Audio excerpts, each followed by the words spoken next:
Good day everyone.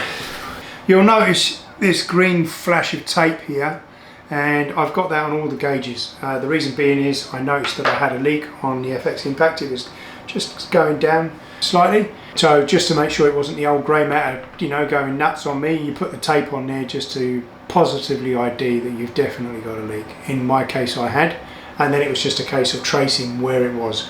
I went through the step process with my aerosol leak detector spray, and I've traced it down to this position here, which is the bottle adapter. That's where the bottle screws onto, and on the bottle adapter itself, on the other side of there was a slight leak coming out of there. Could be one of two things. When you screw your bottle on and you tighten it up quite tight, when you go to release it, sometimes that can loosen this bottle adapter slightly, and therefore it's not compressing that O-ring and sealing it off as it should, and it just means that you need to tighten that slightly up.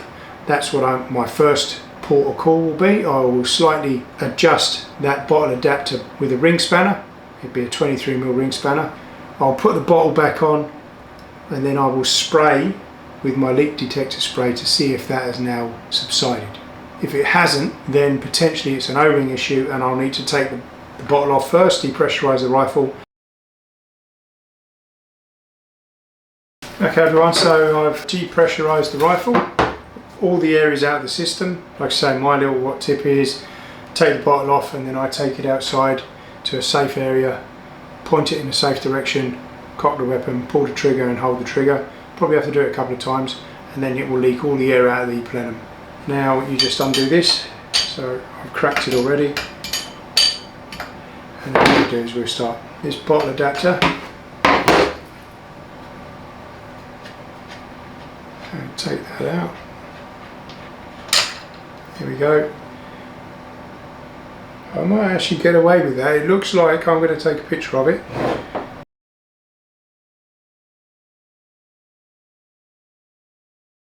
This is the first time, I've never taken this off. It's from new, you know, so what I'm going to try and do is I'm going to actually get some silicone grease on there.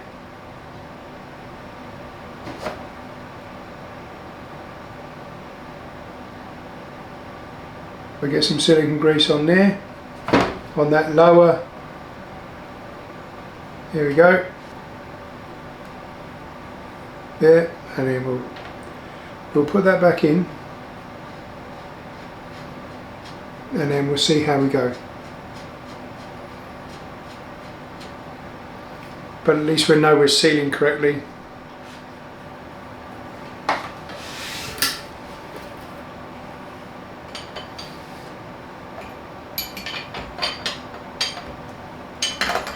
And then failing that,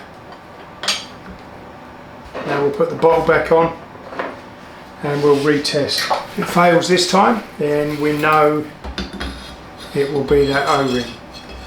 The O-ring looked intact. There was just a little bit of, it's almost like dry air. Okay, we're good there. We'll retest now.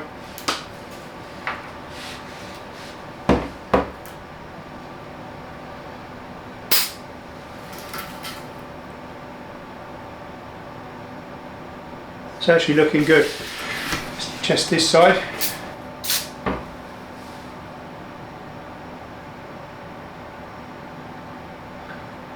No, we're all looking good. No leaks. So that was what it was. I took it out, and then I've just cleaned it up, put the bottle off, just resealed that with that O-ring, and now there's no leaks at all on that issue there. I will, like I say, fill up the bottle to its full, and then I'll remark these with the tape, and then over a few days I'll monitor that just to see that it's not a slow leak that's there rather than, you know, the fast one that was there before. Thanks everyone.